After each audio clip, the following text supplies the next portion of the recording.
Hi everyone, I'm Jennifer from English with Jennifer. Can I ask you a question? Who do you take after? Meaning, who do you look like or act like? Do people say you're the spitting image of your great-grandmother? Are you tall like your grandfather? Maybe you view the world like your father, or you're easygoing like your mother. I have my mother's laugh, and my sneeze is loud, just like my father's. I also picked up habits from my grandmother. One habit of hers was making lists. A packing list before a trip, a shopping list, a to-do list, you name it. Of course, we're all unique individuals, but we're also an interesting combination of the traits we inherited, right? That's something to think about. Well, another thing I'd like to invite you to reflect on is how we use possessive forms. In this lesson, we'll look at phrases like these, just like my father's, one habit of hers. Let's study odd uses of possessive nouns and pronouns.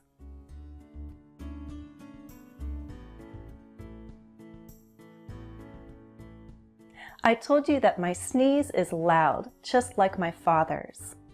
I didn't have a noun after father's, but I think you knew what I was referring to, right? My father's sneeze. Sometimes we omit or leave out a noun after a possessive form because it's understood. This practice has a name, ellipsis. I have a whole lesson on omitting words, and I'll put the link in the video description. Look at these sentences and tell me which words I omitted. My answer is different from Carla's.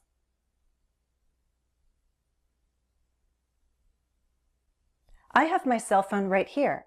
That must be Bradley's.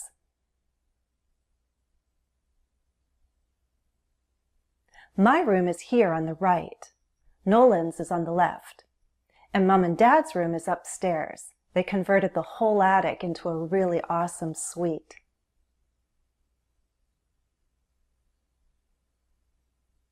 Nolan's what? Nolan's room. It's understood. By the way, do you understand that the mom and dad share a room or have separate rooms? They share a room together, right? Don't forget that we only need apostrophe S after the second name if two people own something together.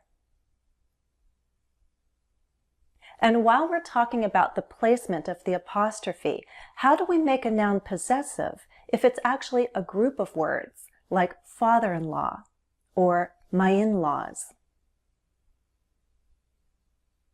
Easy, just stick apostrophe S after the last word in the group, as in my father-in-law's business, my in-law's address. Let's do a very quick review of possessive nouns. If you have a personal noun, meaning the name of a person, then use apostrophe S, Jennifer's habit. If the name ends in S, you have a choice. Add an apostrophe S or just the apostrophe.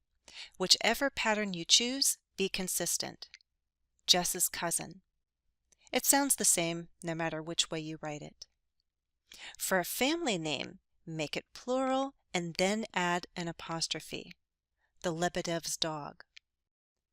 The patterns are similar for common nouns, like the singular noun boy, the boy's bike, and the plural noun girls, the girls' friendship.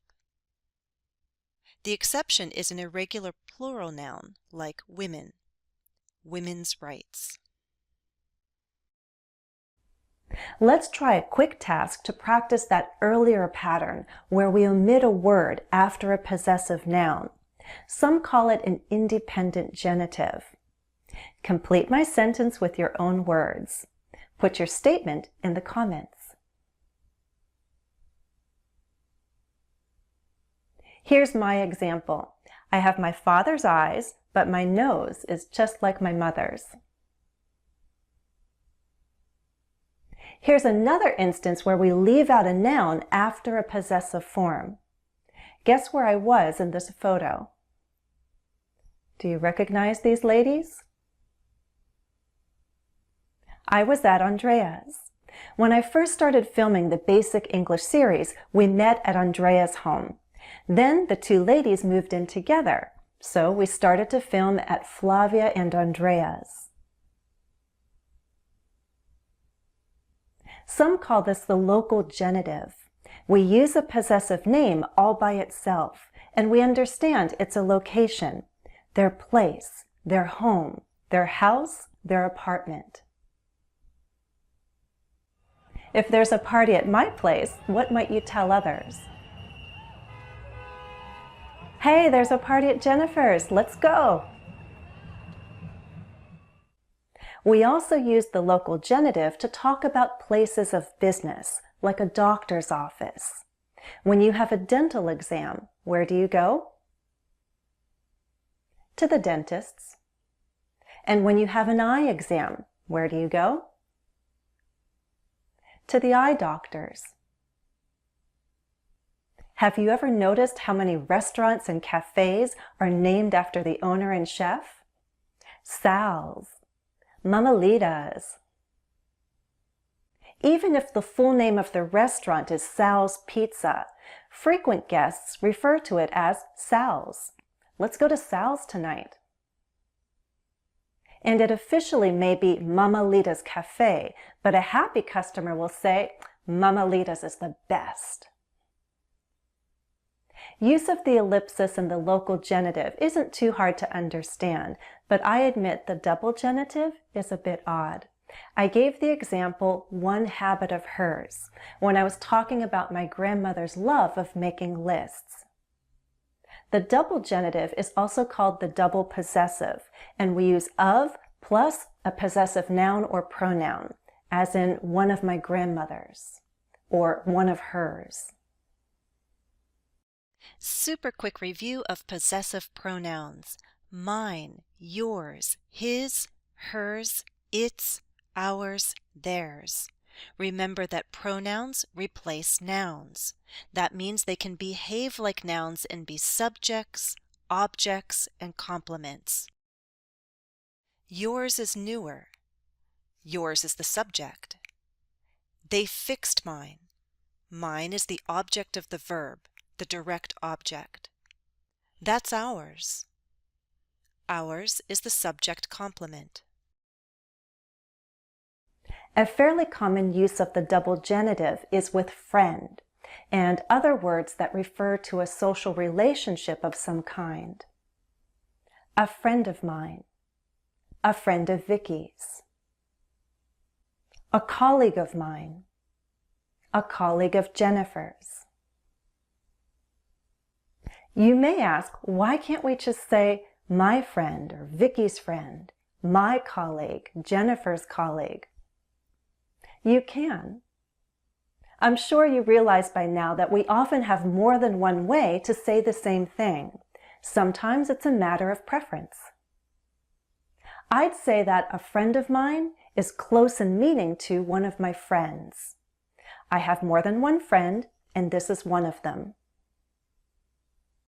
Friend, cousin, and relative are three words that can easily fit the double genitive, or phrases with one of. One of his friends, a friend of his. One of her cousins, a cousin of hers. One of our relatives, a relative of ours. Some see no difference in meaning. I'd mostly agree with that, but there could be a slightly different emphasis. One of focuses on one member of a group. One friend in his circle of friends, for example. And if I'm focusing on the quantity, I wouldn't likely use the double genitive. I'd say two of his friends, most of her cousins, some of our relatives. How about the difference between my friend and a friend of mine? There could be a subtle difference between saying my friend and a friend of mine. In my mind, one of these phrases suggests a closer relationship, The other one sounds more casual and possibly suggests more distance between the two of us. Can you guess? She's my friend. To me, this suggests a solid friendship. She's a friend of mine. To me, this sounds more casual. It could suggest we're not close friends. But that doesn't mean that of mine always implies a relationship is distant or casual. The use of adjectives can clarify how close the relationship is. Here's how I might handle some introductions. I'd like you to meet a close friend of mine, Bridget.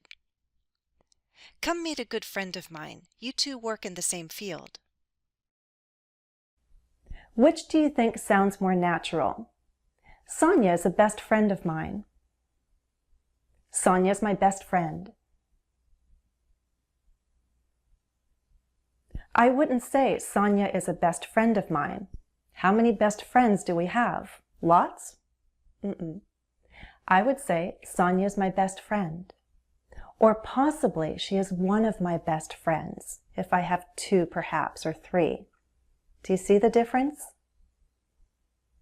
So would it sound natural to say, Bridget is a close friend of mine? Yes, because it's common to have a few close friends, that is, more than one. Which of these statements clearly mean that I have more than one cousin?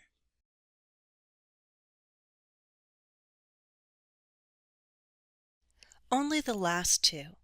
If I say Kim is my cousin, I may have only one. It's not clear.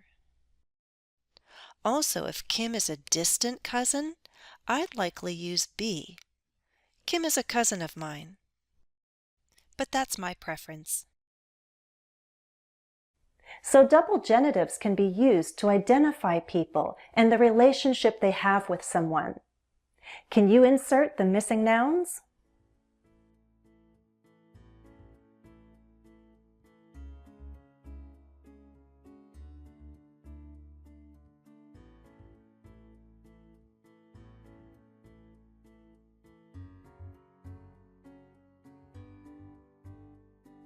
Joey Taylor is an old friend of mine. We went to the same high school. I can introduce you to Gabriella. She's an acquaintance of mine. We met through a mutual friend. A colleague of mine works at XYZ company. I can reach out to her and get her opinion. Here's another subtle difference between the double genitive and an of construction. Can you spot it?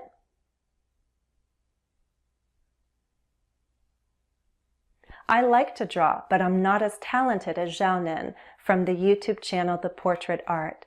He drew my portrait several years ago. So this is a drawing of me. It's a drawing of Jennifer, but it's not my work. It's Xiaonan's work. He shared a lot of amazing art over the years, and if you're familiar with his style, you might see one of his portraits and say, that's a portrait of Xiaonan's. That's a drawing of Xiaonan's. Okay, so we talked about using ellipsis, where we leave out a noun after a possessive form because it's understood. And we talked about using the local genitive for homes and places of business. We saw how the double genitive can be used for social relationships. Another odd piece of grammar is making inanimate nouns possessive. We don't normally do this unless the noun is somehow connected to people, as in Boston's love of sports, because the people in Boston love sports. But there are set expressions that use possessive forms, and you simply have to gain familiarity with them. They include these words. Sake, as in, for goodness sake, for heaven's sake, both of which are expressions of exasperation, frustration, or for old time's sake, for the sake of old times. Way, out of harm's way, put someone in harm's way, This refers to danger. How about nature's way? Have you heard that collocation? And expressions of measurement include possessive nouns before the word worth, as in get your money's worth, a week's worth of food. Here are 2 final questions for you to answer. Did you ever go to the movie theater and feel like you didn't get your money's worth? How much are you willing to spend on a week's worth of food? For more uses of possessive nouns, check out my other lesson. I go over additional units of measurement and I address the question of making inanimate nouns possessive. I'll put the link in the video description. That's all for now. Please like and share the video if you found the lesson useful. As always, thanks for watching and happy studies. Follow me on Facebook, Twitter, and Instagram. Why not join me on Patreon? And don't forget to subscribe on YouTube.